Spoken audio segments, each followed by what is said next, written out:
মানুষের কাছে হাত পেতে পেতে খায়, ওই মানুষটার অন্তরে যদি ঈমান থাকে, আল্লাহর প্রতি বিশ্বাস থাকে রে মুসলমান, আল্লাহর নবী বলেন এই লোকটা যদি ঈমান নিয়ে, সামান্য ঈমান নিয়ে যদি মরতে পারে, তার জন্য আল্লাহ পুরা পৃথিবীর সমান 10টা পৃথিবীর সমান জান্নাত বানায় রাখছে। আরো জোরে বলেন, বিশ্বাস হয় আপনাদের? সামান্য একজন, আপনি একজন ইমানদারের দাম কত জানেননি আপনি? হযরত ওমর রাদিয়াল্লাহু তাআলা একদিন মক্কার কাবা ঘরের সামনে গিয়া কাবার দিকে ইশারা করে বলতেছে, কাবারে পুরা পৃথিবী থেকে সমস্ত মানুষ মুসলমানরা তোমার টানে, তোমার টানে, তোমার মহাব্বতে হজ করতে আসে, উমরা করতে আসে।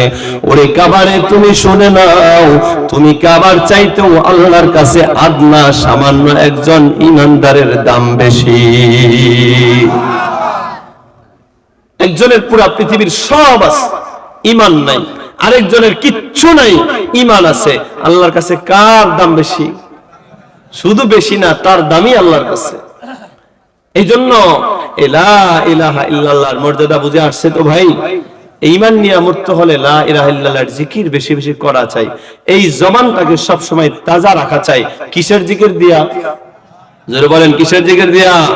লা ইলাহা ইল্লাল্লাহর জিকির দিয়া। পারবো তো ইনশাআল্লাহ? আল্লাহ আমাদের সবাইকে বুঝার তৌফিক দান করেন। তাহলে আমরা যারা মাহফিলে আসতে পেরেছি, আমরা কি জ্ঞানী? কি বলেন? আমরা কি বুদ্ধিমান নাকি বেয়াক্কল? আমরা কি আকলওয়ালা না বেয়াক্কল? আকলওয়ালা। যারা আসতে পারে নাই, যারা এখনো এই ওয়াজ শোনার পরও যারা এখনো প্যান্ডেলে ঢুকে নাই, আলহামদুলিল্লাহ, অনেকে চলে আসছে, আলহামদুলিল্লাহ। কোরআনের কথা কার ভালো না লাগে? যেই বলুক কোরআন তেলাওয়াত করলেই তার কাছে ভালো লাগা চাই, প্রত্যেকটা ইমানদারের কাছে ভালো লাগা চাই। কথা ঠিক না বেঠিক? কথা বলেন। আল্লাহ সব ভাইকে বুঝার তৌফিক দান করেন, আমিন বলেন। তাহলে আমরা এই মাহফিলে আসতে পেরে, আমরা ইবাদত করতে পারলে আমরা নিজেদেরকে জ্ঞানী মনে করব, আমরা বুদ্ধিমান মনে করব।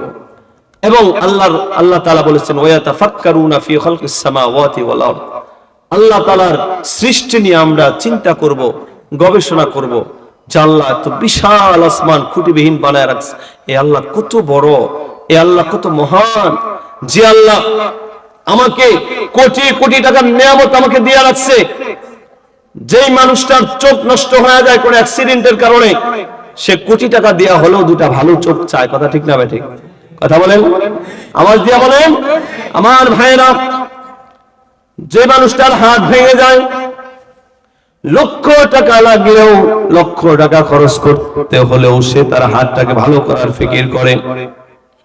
যেই মানুষটার নিঃশ্বাস উঠাতে নামাতে কষ্ট হয়ে যায়, সে কোটি কোটি লক্ষ লক্ষ টাকা দিয়ে অক্সিজেন ক্রয় করে হলেও সে তার নিঃশ্বাসটা উঠাইতে নামাইতে চায়, জীবিত থাকতে চায়। কথা বলেন ঠিক নাকি বেঠিক? আমার ভাইয়েরা, বন্ধুরা, এই নিয়ামতগুলো আমাদের হাত ছাড়া যখন হয়ে যায়, তখন আমরা যখন এই পৃথিবী থেকে, দুনিয়ার মানুষ থেকে যখন কিনতে যাই, তখন বোঝা যায় এগুলার দাম কত। কথা ঠিক নাকি বেঠিক? অথচ আল্লাহ তাআলা কত কোটি কোটি কোটি কোটি টাকার নিয়ামত আমাদেরকে দিয়ে রাখছেন, সেই কোনো খবর নাই। আছে? খবর নাই। এই জন্য সবসময় আল্লাহর জিকির করা চাই। আল্লাহর কি করা চাই? আল্লাহর সৃষ্টি নিয়ে চিন্তা করা চাই। কয় সৃষ্টি নিয়ে চিন্তা করলে স্রষ্টারে পাওয়া যাবে। কাকে পাওয়া যাবে? যাই হোক, আমি আজকে যে আয়াত তেলাওয়াত করেছি, এই জিনিসটা বোঝানোর এতক্ষণ চেষ্টা করলাম আপনাদেরকে, যে আমরা যারা মাহফিলে আসতে পারলাম, আমরা জ্ঞানী, আমরা বুদ্ধিমান, আমরা ঠগি নাই, আমরা ঠগি নাই, আমরা দিচ্ছি। কথা ঠিক না ঠিক? এটা কার কথা? আল্লাহর কোরআন থেকে, হাদিস থেকে বললাম না, নিজের থেকে বললাম? কোরআন হাদিস থেকে এতক্ষণ আপনাদেরকে বোঝানোর চেষ্টা করলাম। আমরা যারা মাহফিলে আসতে পারলাম, এখানে কোরআনের কথা বলা হবে, শোনা হবে, এই সব কিছু কার জন্য হবে?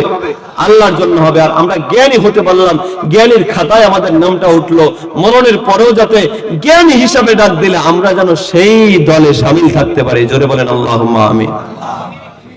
সূরাতুল হজ্জের 41 নম্বর আয়াত, আরো দুটো আয়াত আপনাদের খেদমতে তেলাওয়াত করেছি। খুব অল্প সময়, যেহেতু শীত বেশি লাগে, চেষ্টা করবো ইনশাআল্লাহ একটু মুজাকারা করার জন্য। দোয়া করবেন যাতে এমন কিছু কথা আল্লাহ আমার জবান থেকে বের করে দেয় যেটা আমার ফায়দা, আপনার উপকার হয়। আল্লাহুম্মা আমিন বলেন। নাকি বিরক্ত হচ্ছেন? মাহফিল চলবে, আলোচনা চলবে না বন্ধ হবে? কয়টা পর্যন্ত চলবে? 12টা। এই 12টা পর্যন্ত আপনাদের ইমানের শক্তি? হায় হায়, আমি তো মনে করছি সারা রাত ফজর পর্যন্ত আমার বসায় রাখেন কিনা কে জানে। আল্লাহ তাআলা